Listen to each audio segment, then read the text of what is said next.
Et j'ai décidé que je voulais vraiment me battre. Mon père était arrêté entre-temps par les Allemands en France, il était à Buchenwald. Ma mère était à Wenzebruck.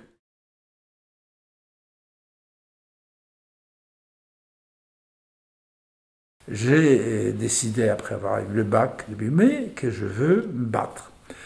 Et j'avais un de mes cousins germains qui était sous-lieutenant à la 30e division de l'armée, qui travaillait derrière les boucs à Poléché, à Biarrovieja.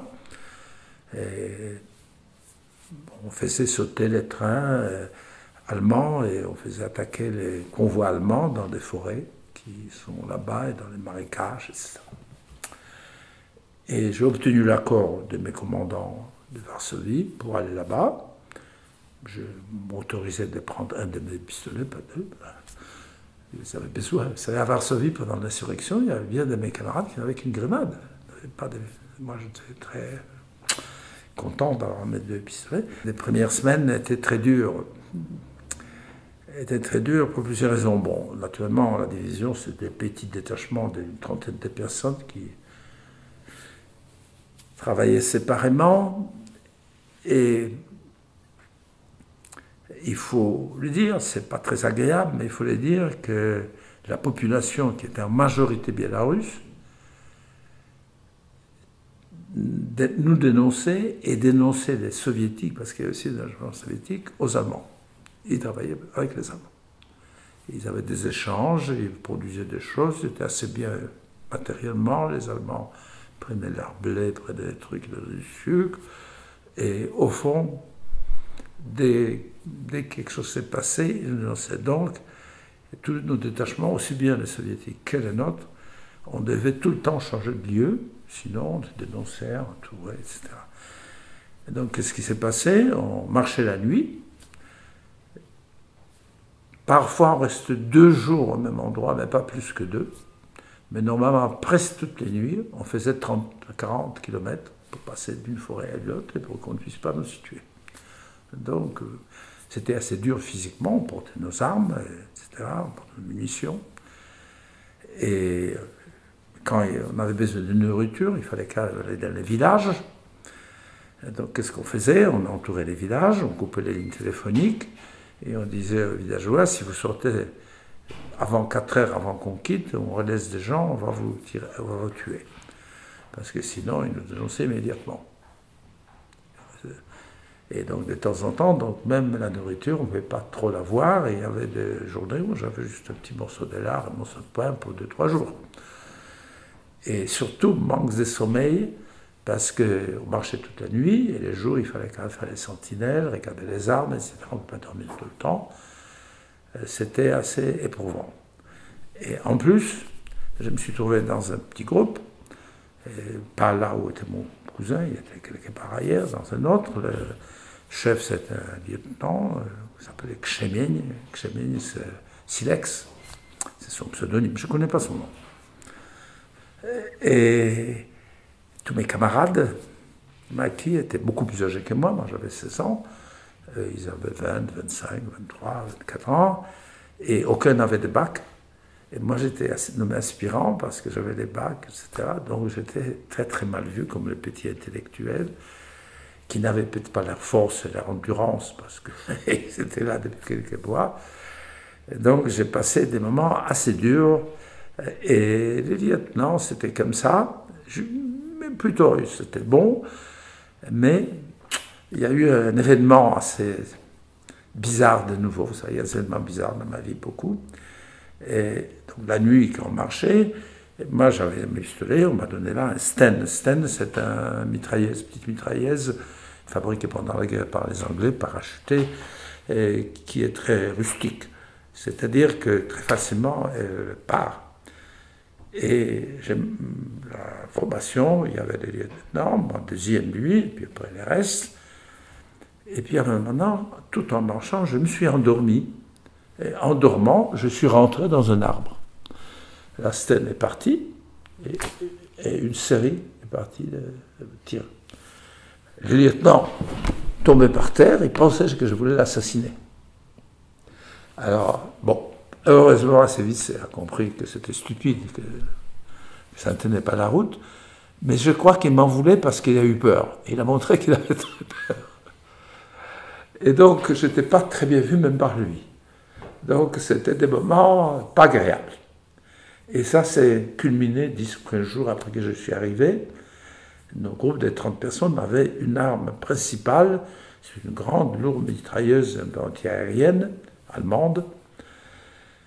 Et cette mitrailleuse, bon, il y a dans chaque arme un genre de cylindre qu'on appelle percuteur avec une petite aiguille qui percute la cartouche pour la faire tirer. Et c'est fait dans un acier spécial. Et quelqu'un a dû, est-ce que c'est celui qui l'a porté d'habitude, qui est un grand fort gars, qui desservait, ou peut-être l'un de ses collègues qui portait des munitions, il y avait des bancs de munitions, a fait une erreur et a tiré quand il n'y avait pas de cartouche. Et à ce moment-là, le truc s'est cassé. Donc là, inutilisable. Alors, grande consternation, et nos petits copains ont dit que c'est moi qui ai tiré. Et naturellement, comme ils ne m'aimaient pas tous, il ne s'agit pas de dire que c'est pas vrai. C'était comme ça. Et alors là, je me trouvais vraiment mal, et je n'ai eu pas d'autre solution qu'une solution un peu folle. J'ai dit, bah, je vais reprendre la pièce et je vais refaire une nouvelle pièce à Varsovie. Je vais aller à Varsovie. Mais je n'avais aucun papier, parce que quand on arrivait dans les maquis, on détruisait nos papiers, parce que si on vous était attrapé dans les maquis avec les papiers, on pouvait remonter votre famille, donc il ne fallait pas avoir des papiers, on n'avait aucun papier. Donc, pas de papier. J'étais habillé dans un, ça s'appelle en polonais britches, c'est des pantalons pour le cheval, avec des grands trucs comme ça, avec de grandes poches. J'avais des bottes d'un officier allemand que j'ai fait déshabiller à mon de Varsovie pour son arme. Et une chemise kaki, il faisait très chaud avec des épaulettes, aucun papier. Et je devais revenir à Varsovie. C'était pas, disons, extrêmement, mais pourquoi je disais que je pouvais le faire?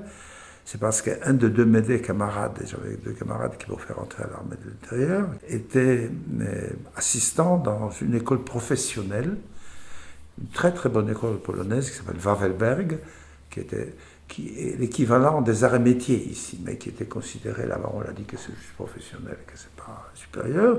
Donc les Allemands l'ont laissé fonctionner. Et il avait donc accès la nuit à cette école où ils apprenaient, il y avait tous les outillages pour faire des pièces compliquées, difficiles, etc. Donc j'espérais qu'il pourra me les faire. Et donc il y avait une jeune fille de liaison entre nos divers détachements qui faisaient des liaisons, Mariola.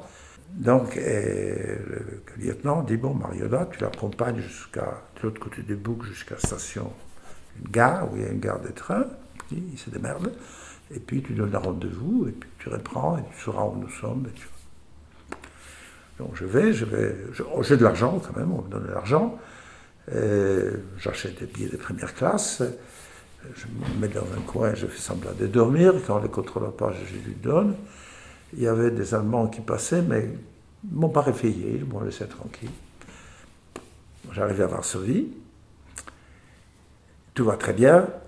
Sauf que, quand je sors du train, cordon de gendarmerie, on arrête tout le monde pour vérifier notamment les marchés noirs. Parce qu'évidemment, les Polonais, à l'époque, vivaient beaucoup de marchés noirs. Les gens des campagnes arrivaient à Varsovie avec du jambon, avec des trucs, etc. Tout arrivait. Alors moi j'ai dit, bah c'est fini, j'ai mon pistolet dans un truc, j'avais une grenade et l'autre dans l'autre, je me dis, bah c'est terminé, je crois que c'est fini. Mais c'était l'époque où on n'avait pas peur de mourir, on avait peur de mal faire. Et puis, bon, moi j'avais une petite inspiration comme ça. Je marche d'un peu décidé vers le gendarme, et je dis « Hey Hitler !» Il me laisse passer. Parce qu'il pensait que j'étais Hitler-Jugend. J'avais ces bottes allemandes, j'avais ce truc kaki, etc. Et puis le projet, normalement, ne se déguisait pas comme ça. Donc il a dû penser que j'étais Hitler-Jugend. Il m'a laissé passer.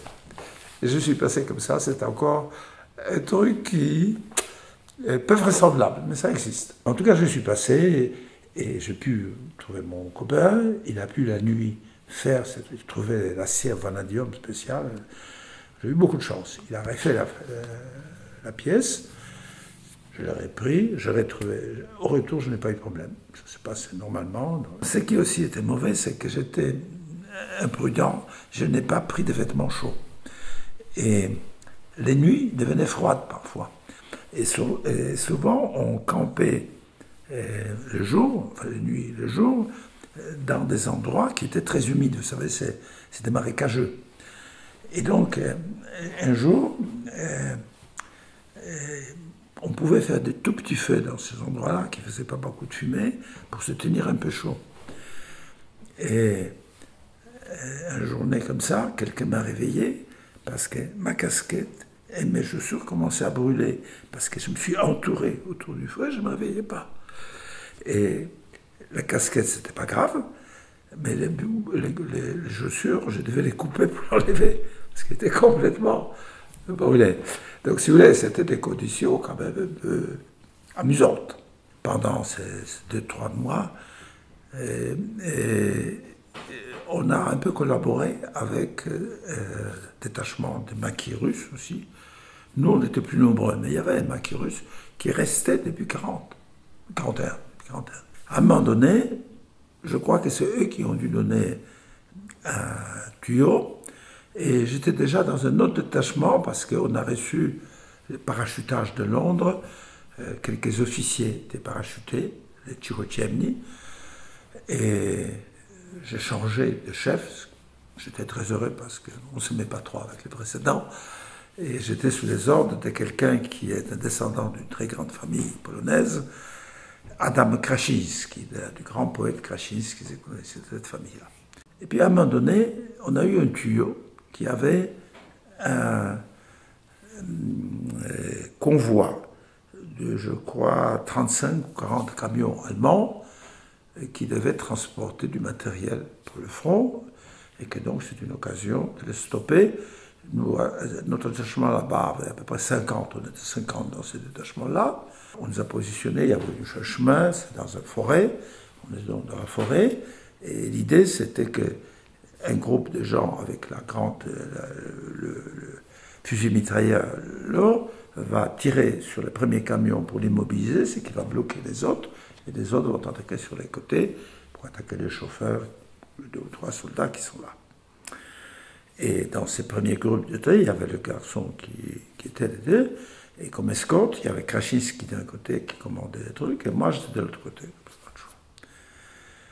Puis on tire, on immobilise les camions bien immobilisés, mais à notre grande stupéfaction, les camions contenaient 300 ou 400 SS-MAT, et pas du tout de matériel. Et naturellement, ils ont des mitrailleuses aussi. Et 1 minute après, le garçon qui est à côté de moi, là, son crâne est emporté par une série. Je vois son cerveau travailler. Donc, Krasinski a pris la mitrailleuse sur son dos, avec un 116. On a attrapé par les jambes, par la tête, les gars. Et naturellement, on a essayé de se retirer, parce que les autres nous tiraient partout. Tous nos collègues, 50, ont foutu les camps à toute allure. En passant, j'ai même ramassé un stand qu'un garçon s'est tombé, il courait tellement. Et nous, on est passé à travers des forêts, etc., sans une égratignure, tiré à droite, à gauche. De nouveau, la main de Dieu, etc. Et naturellement, quand on est arrivé dans des broussailles plus loin, les Allemands n'ont pas trop insisté parce qu'ils craignaient que peut-être il y ait une embuscade et qu'on va les... Donc ils sont retirés, ils sont rentrés dans le camion, ils ont dû dégager celui qu'on a cassé, ils sont repartis. Mais là, mon standing s'est élevé beaucoup parce que j'ai ramené, en plus, en portant les gars, on a ramené les gars, naturellement, ils étaient morts. Mais c'était comme ça. Donc c'est pour vous dire qu'il y a eu des phénomènes dans ma carrière de maquisard très différents. Première, des semaines horribles. Après l'histoire de Varsovie, un peu mieux. Et après l'histoire avec Krasinski, très bien. Et puis, dernière étape, les Russes arrivent. Alors, on travaille avec eux, puisqu'on travaillait, etc. Mais ils travaillaient sans trop s'occuper de nous. Et à un moment donné, ils ont reculé. Et nous nous sommes trouvés dans une clairière, on marchait la nuit s'est terminée, on s'arrêtait dans une clairière, et heureusement, nous avons aperçu plus vite qu'on nous a aperçu qu'il y avait un régiment allemand dans la forêt à côté. Et c'était pas les Russes quand ils se sont retirés, c'est le front bougé. Et donc, on était dans la clairière, c'était un champ de blé, qui était assez haut. On s'est tous mis par terre, et toute la journée, on restait par terre, à 200 mètres des Allemands. Et eux, ils restaient sous les arbres parce qu'ils ne voulaient pas trop se montrer aux avions russes, etc., parce qu'il y avait des petits cours. Et puis on restait là, et puis la nuit, on s'est retiré tranquillement. Aussi des choses un peu spéciales. Mais après, le front a commencé vraiment à avancer, le front russe. Là c'était des allers-retours vers Varsovie, vers l'ouest. Et il arrive 1er août, et c'est l'opération Bouja ou Orage, c'est-à-dire l'insurrection à Varsovie, et toutes les unités des maquis de l'Est et d'ailleurs devaient venir converger pour aider Varsovie.